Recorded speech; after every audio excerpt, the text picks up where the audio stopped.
I'm here with Elana Meta, networked leader, sort of like, I'd say digital pimp, you know? Spiritual gangster. You're not only adorable, you're not only really beautiful and wicked charismatic, you're also super focused. And I want to hear a little bit about what you're up to and tell us what's going on. Thank you. So what I'm mainly up to is building the Meta Method, which is a guide that serves people to create the time and space for their own personal growth.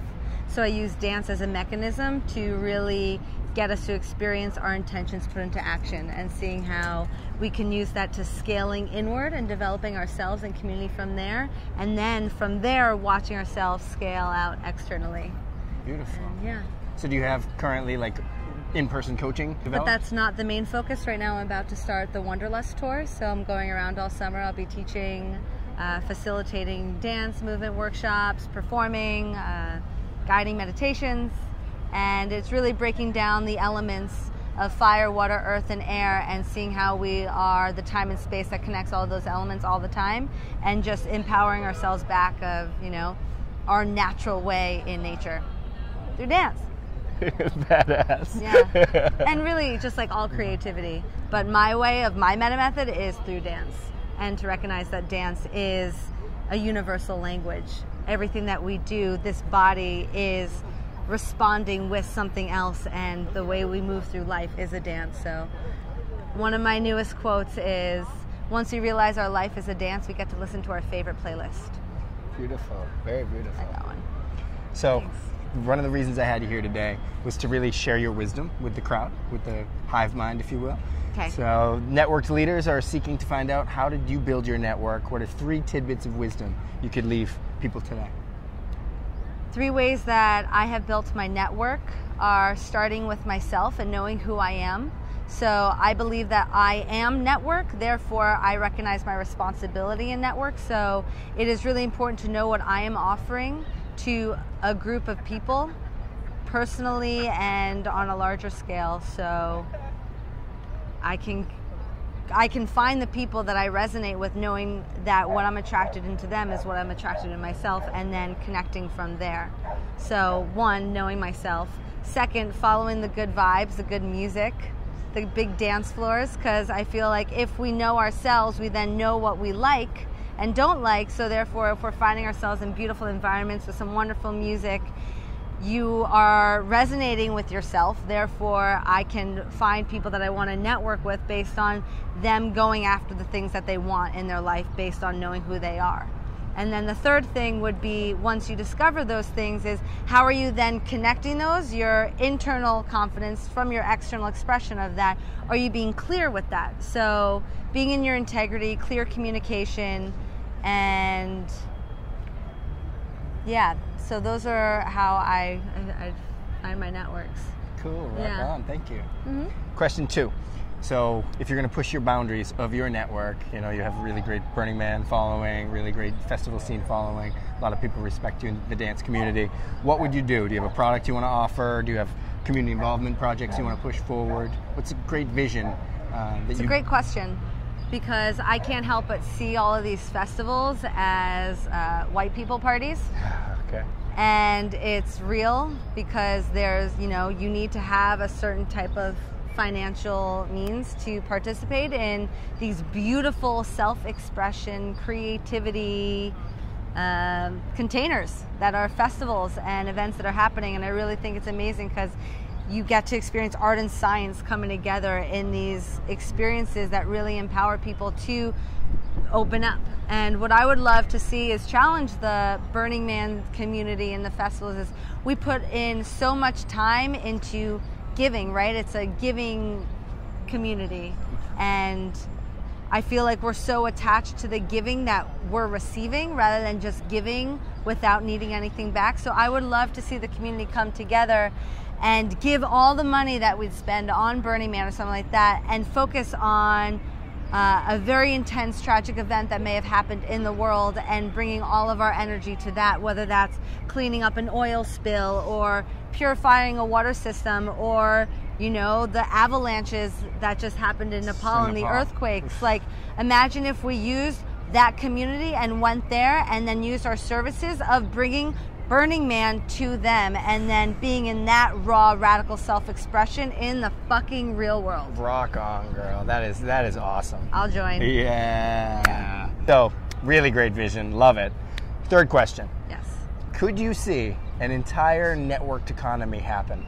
You know, does it sound like science fiction? Is it possible? I want it to be a yes. It's definitely subjective in what we can all offer. Say it again. Okay. The theory, and I try to create more action on camera than theory, but right. I have to base it in something, is that we're creating the marketplace all the time. Mm-hmm. And right now we're creating a shitload of waste and systems that just aren't meeting my value set, and I'm pretty sure your value set too, hence why we're attracted and connected in this way. So imagine small communities making products, selling those products to support the communities. Imagine entertainment products that are hitting the fulfillment aspect of human psychology, being sold by you to your friends or your friends to you. Got it. Just kind of like just taking this example of what the economy is, like we have to go through Hollywood to make entertainment happen, or we have to go to Whole Foods to get organic food. Both of those things are weirdly centralized. Right. What could it be if we were to like take empowerment and decentralize the economy from the ground up tomorrow? Okay, I get the question more, and I'd say again, yes, I would love to see it work in these smaller ways, and I also think it is subjective in us all having to understand what we're building our values off of. Like, what is the foundation of our values? Is it coming from an exchange of a marketplace of building our networks off trade, or is it off the value of money? And just figuring out what those things are, what are those needs, because I feel like we're living in a system, so it's very challenging to break away from it. So it's almost finding, instead of going this way in the system, it's like another way to go through the system. And it might be more community-based and people meeting your values, and I think that's great, but it also has to be like, are we then meeting on the values of like just wanting each other's services, or is it for profit? And then you, as a world traveler and somebody who loves to go around places, is profit bad as long as it's meeting our values? No, I think profit's great if it's meeting our values. Excellent. Yeah. So, yes. Yeah, I'd love to think so. I think it's just such a challenging thing, because I don't know enough about it. I haven't made the choice to like fully educate and dive into that mindset where there's so much there that like if I answer yes or no, it's just my ignorance trying to be like, I know the answer. So it's like I would love to be open to someone changing my approach from where I am now, of a debate of hearing why this is possible and why it's not, and then making a choice from there. So it's a topic that I'm very open to being persuaded in. Rock on. And you're the second person to have this conversation on camera. Yeah. So you're actually one of the pioneers now, helping other people digest it and get through it. So thank you. Yeah, I'd love to know more about it if there is a way to actually make that happen, where I think it goes back on like the foundation of what are our values. Is it self-love, that kind of core values of like wanting people to find different outlets in being in their integrity and of service, or is it of scaling and who can make the most money, profit, and then creating corporations? Now I feel like I talk about it, I'm like, I don't really know what I'm talking about. That's okay. I know some other shit. I have to say, humility is really adorable on this young lady.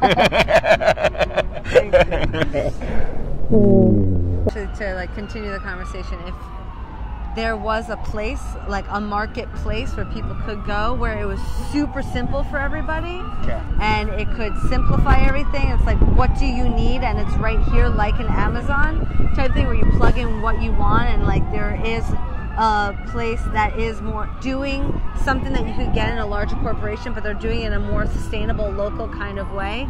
And you knew to go to that one place to get all your resources in that. I think that could work. Awesome. But if it's a thing of like, I don't know, let me do my research. People are not going to waste their time. And it's not even necessarily wasting their time, just people don't even recognize that that's something they could put time into. Well said. So then on two ends, the way I see what could grow from it, a prosumer model would say that the people who want to do research, creating a wiki where they are plugging in their research in a way where other people build the research on top of the research, and then plugging in an Amazon model on top of that. Interesting. So it's like, here are these products. We know all about these products because the beautiful geeks who like to do research are doing it for us. Right. And then we're also selling on top of that. That's also like this interesting thing is half the people don't know about another way to do things. Most people have no idea. Like, we are so lucky to live, you know, I live in New York and I've born and raised here and I've traveled a lot, and it's there's a lot of people that don't live healthy lifestyles because they don't know how to. They don't know that that is an option to access. They don't know that there is a world there that they can enter because they're so preoccupied with their lives and habitual patterns and lifestyles and ways that it's like you just don't know. So it's like, how can I contribute in this network of this amazing community that's being built if I'm not the hegemonic white? Sure. You know, sure. In a lot of ways. And then it's like, okay, once we create that amazing network, then how are we sharing it? Because I don't need to preach to the yogis. I already brought hip hop to the hippies, and I'll continue doing that. And now I'm about to do a summit bringing hip hop to the yogis. But you know, it's like I want it to be larger than that. I want it to expand out. So it's I'm curious to see how this community, this network, is going to use this to integrate to impacting more people that aren't already switched on. So one of the things that come to mind would be empowering NBA stars to invest in prosumer businesses of the hood for the hood. Right, yeah. So then it's like, all right, you can say oppression, fuck the white man and fuck the man kind of deal, and this blows, but it's like, if you're paying money to Walmart, you're paying money to the man. So instead, let's keep the money in the hood. Let's keep the money for the people. And I don't need to be a part of that. I would just be helping the right people do the right thing for their own community. Because I'm not the hegemonic white man. I'm the... But when Walmart's like the only thing in your neighborhood and you don't have another option to go and you're in it for the convenience, then Walmart is your solution. At this moment in time, exactly. There's the problem. If I need convenience and I'm also mad at corporations, then I think I'm going to have to put down the mad at the corporations and recognize my need for convenience is keeping them in their hegemonic place. Right. So by recognizing the self-empowerment space that we create the world around us, maybe stepping outside that model and purchasing. I think, that goes back to number one, knowing yourself, knowing what your own values are, and if that is something that you value or you don't want to support that, I think then from there you can start externally discovering what it is that you want. So that's why the meta method, going in, discovering what you want in this internal space, will then shine out into the world of what you actually want to create. So knowing your intention, bringing it into action, boom, results. Which way are we going? Yeah. I don't know, I'm running with you. Thanks. Elana Meta. You can check out my website at elanameta.com. That's 1T. Cool. META. You're the best. Thank you so much. Thanks.